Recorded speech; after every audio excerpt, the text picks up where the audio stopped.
अस्सलाम वालेकुम, welcome to another vlog. It's me Farooq बदारिया।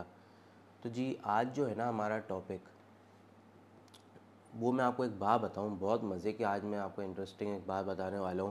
पहले तो आप मुझे सब ये बात बताओ कि आपने कभी ऐसा सुना है कि कोई बड़ा मुल्क, मतलब कोई बड़ा कंट्री जिसके वीज़े की, जिसकी पासपोर्ट दुनिया की नंबर 1 पासपोर्ट हो और वो अपना वीज़ा फ्री देता है? कभी आपने सुना है कोई कंट्री, छोटा कंट्री नहीं, कोई बड़ा, मतलब जिसका वीज़े की एक वैल्यू, जिसके वीज़े के थ्रू आपको बाकी कंट्रीज़ ऑन अराइवल आपको बुलाती हों, जिनकी पासपोर्ट दुनिया की सबसे हैवी पासपोर्ट हो, मतलब सबसे ज़्यादा वैल्यूएबल पासपोर्ट हो, ऐसी कोई कंट्री अगर आपको वीज़ा फ्री में दे, आपको कैसा लगेगा? तो ये आज मैं आपको एक बात बता रहा हूँ कि वाकई एक ऐसा कंट्री है जो वीज़ा अपना फ्री देता है। और देखें, सबसे हैवी पासपोर्ट जो है ना, जापान और सिंगापुर का है।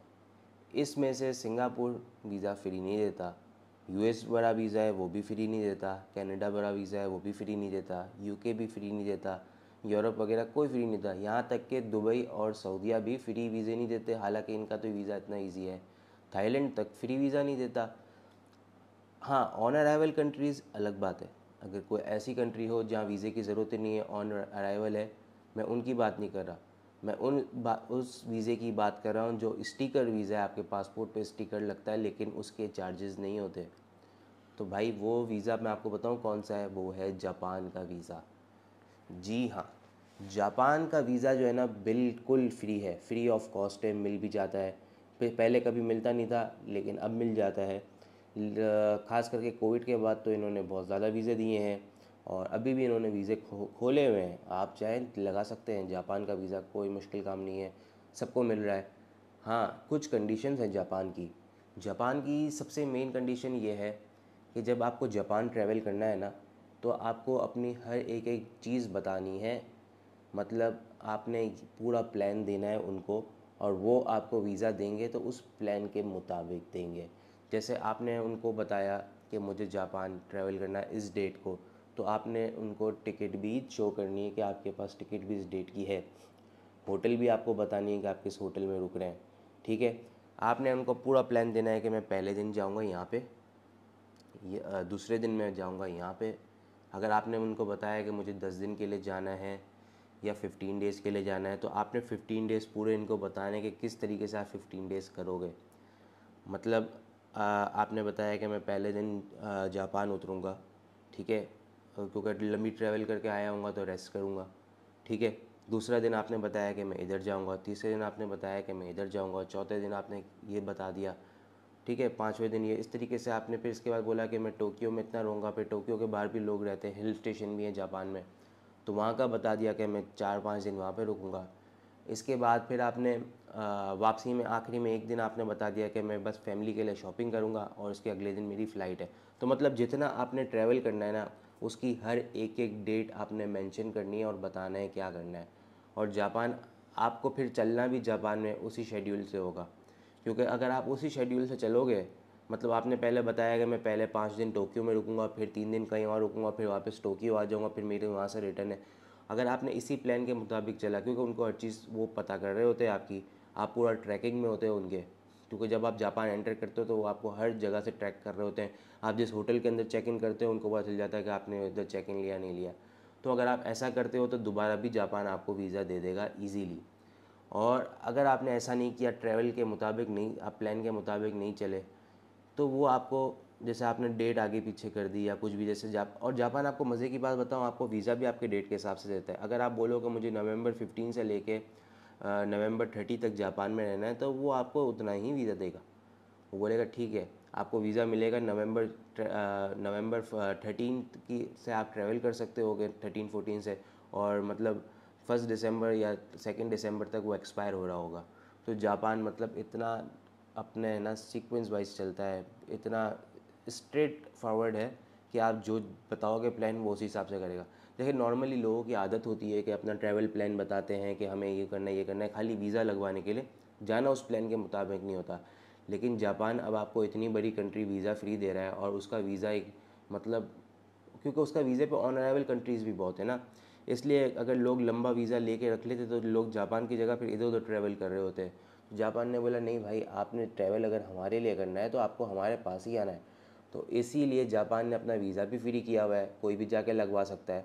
तो रिक्वायरमेंट्स मैं आपको बता देता हूँ क्या क्या है, लेकिन ट्रैवल प्लान के मुताबिक देखें। अगर आप एक बार ट्रैवल प्लान के मुताबिक चले तो जापान आपको दोबारा वीज़ा देगा।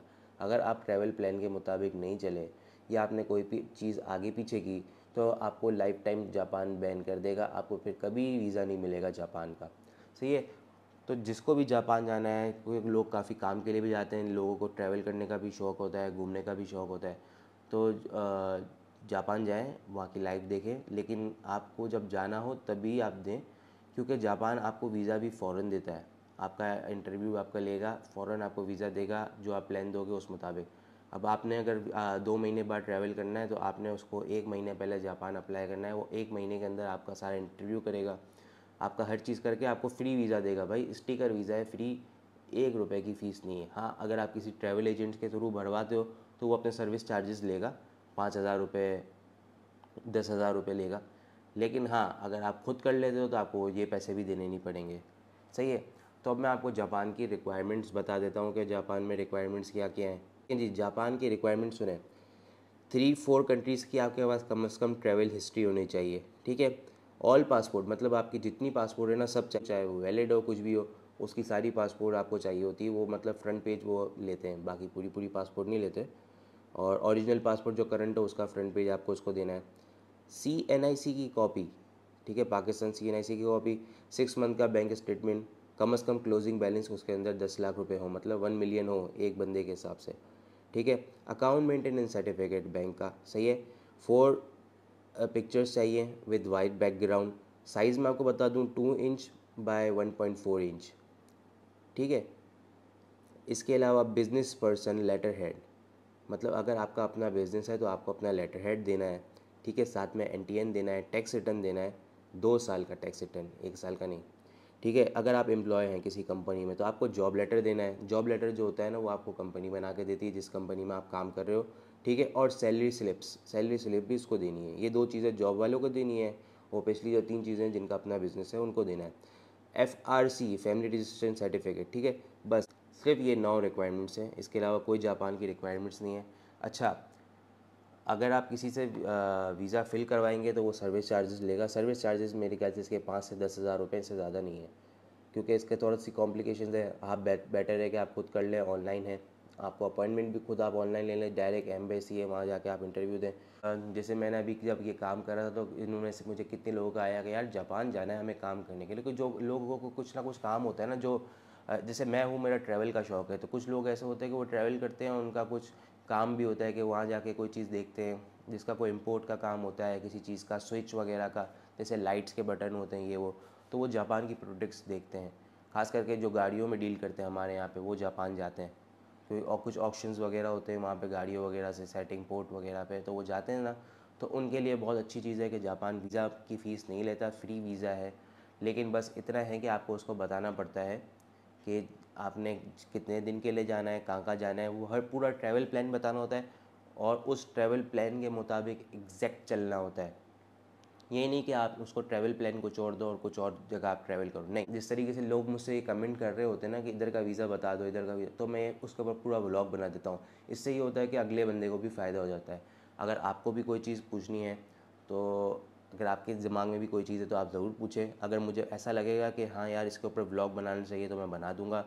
बाकी मेरे चैनल को सब्सक्राइब करें, लोगों के साथ शेयर करें जिनको शौक़ है ट्रैवल का, ताकि उनको भी ये अपडेट अप टू डेट रहें वो लोग भी इन बातों के हिसाब से। सही है। तो बस अगर इंस्टाग्राम पे मुझे फॉलो कर लें ताकि आपको कोई भी सवाल हो आप मुझसे वहाँ कर सकते हैं। ठीक है। वहाँ मैं आपको कॉल पे भी जवाब देता हूँ। जिन जिन लोगों ने मुझसे सवाल किए हैं उनको पता भी है कि मैं कॉल पे फ़ौरन जवाब देता हूँ, मैसेज का फ़ौरन रिप्लाई करता हूँ। तो बस ये कुछ बातें थी आपको बतानी थी। अब आप भाई को दुआओं में याद रखें। फिर मिलेंगे इंशाल्लाह नेक्स्ट व्लॉग में, तब तक के लिए अल्लाह हाफ़िज़।